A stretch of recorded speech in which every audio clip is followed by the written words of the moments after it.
illuminating the sky with vivid flares of yellow and red, a volcanic eruption can be a spectacular sight from a distance. The problem for many people in the Central American nation of Guatemala is that this is happening close to where they live. The eruption is only around 30 miles from the nation's capital of Guatemala City, and authorities say while hundreds have been evacuated, tens of thousands could be at risk if it continues. This is the nation's Volcán de Fuego, or volcano of fire. It's the most active volcano in Central America. It killed more than 200 people when it erupted in 2018 and left hundreds of others missing.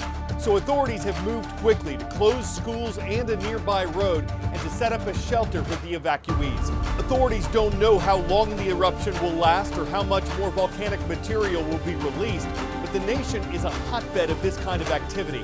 It sits along the Ring of Fire, a horseshoe-shaped region around the Pacific where most of the world's seismic and volcanic activity takes place.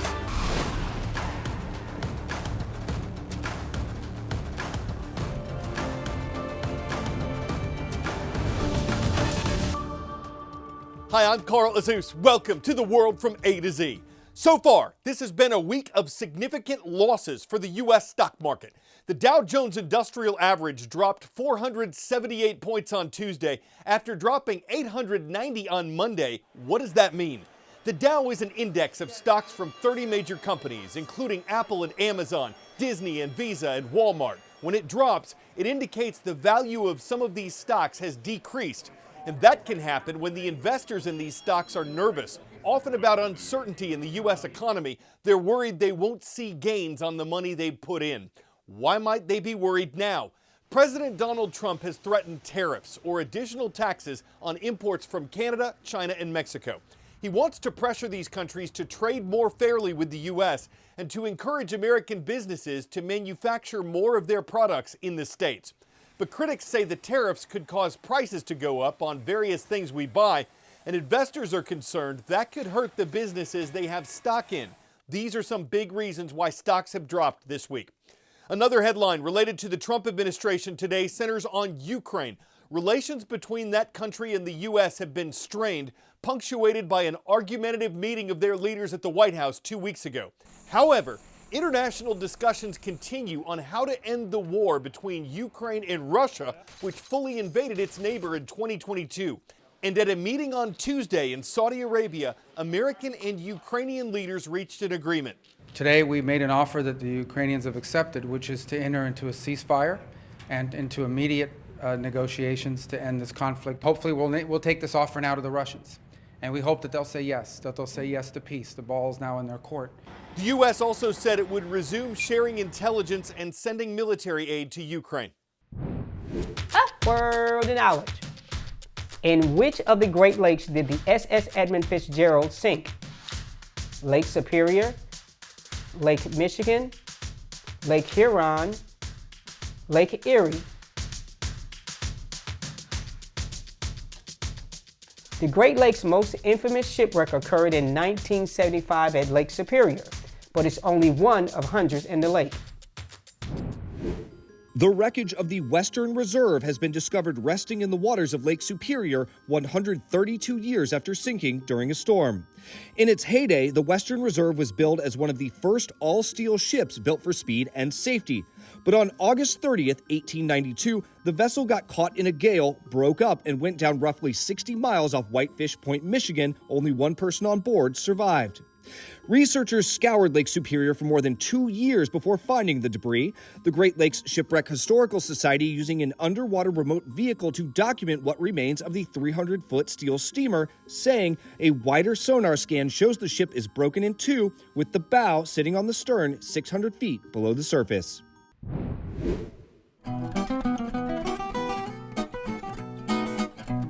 On this date in world history. It was on March 12, 1938, that Nazi German troops marched into neighboring Austria to annex or take over the country. Austrian leaders had been pressured into cooperating with German Chancellor Adolf Hitler, who then installed a Nazi government in Austria. After World War II, the country became independent again and was forbidden to unify with Germany. On this date in 1933, U.S. President Franklin D. Roosevelt began radio broadcasts that came to be known as the Fireside Chats. Over the course of around 30 of them, he addressed topics like the Great Depression and World War II. The recordings were preserved in the Library of Congress. And on March 12, 1918, Moscow became Russia's capital again. It had been moved to Petrograd, now known as St. Petersburg, in 1712, but Soviet leader Vladimir Lenin wanted it moved back to Moscow because that city was farther inland and harder to invade. This is no ordinary EF getaway. It's a gateway to personal travel, a deeper understanding of educational tours, and showing students the world. Enter now to win one of 20 spots on this free trip to Panama.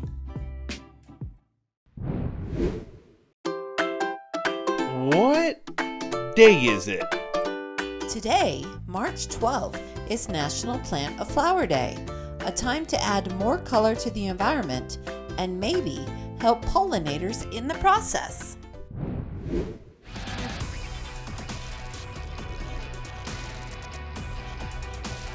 Where in the world? This is a Spanish-speaking country that won its independence from Spain in 1825.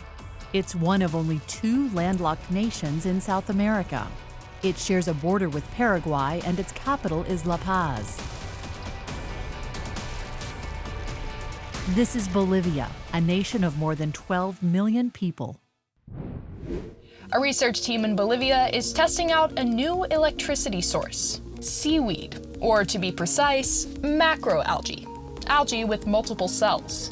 Until now, bioenergy efforts have used microalgae. Those are single-celled organisms.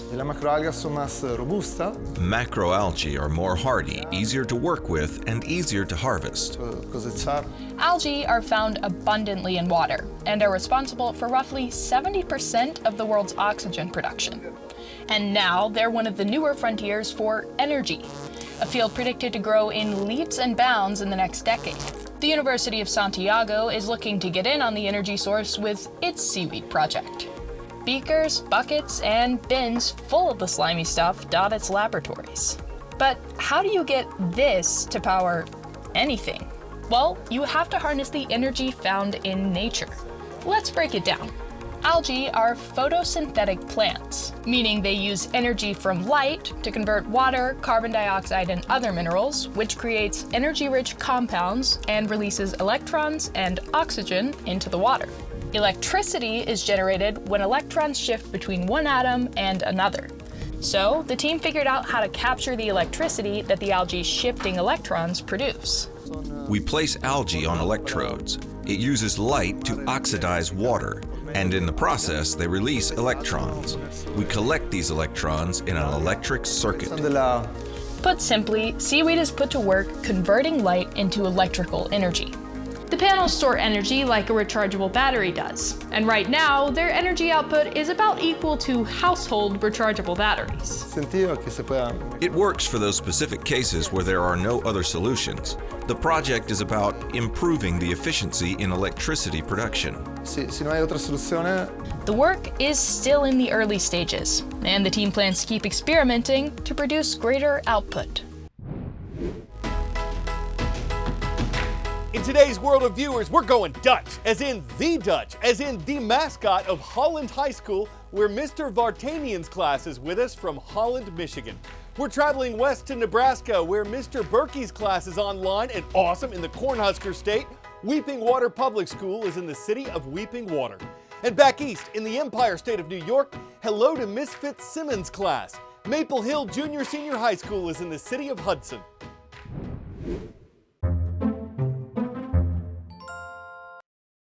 The book Homemade Toys for Girls and Boys by A. Neely Hall was published in 1915. A copy was checked out of a New Jersey library 99 years ago and never returned until now. A woman named Mary Cooper found it among some things that used to belong to her mother. The late fees would have amounted to $18,000, but the Ocean County Library no longer charges late fees, so after Cooper returned it, the book was placed on a shelf of historical archives. Given A lot of pages have turned to different chapters of the Cooper's lives since it was checked out and its contents were tabled, and some people might not have had the spine to return it, fearing the library would throw the book at them. But just like you can't judge a book by its cover, you can't close up on someone looking to dust off a jacket and leave for the library to do the copyright thing. I'm Carl Azuz, reaching the end of today's edition of The World from A to Z, and we hope you'll book more time with us tomorrow. You mean the world to me.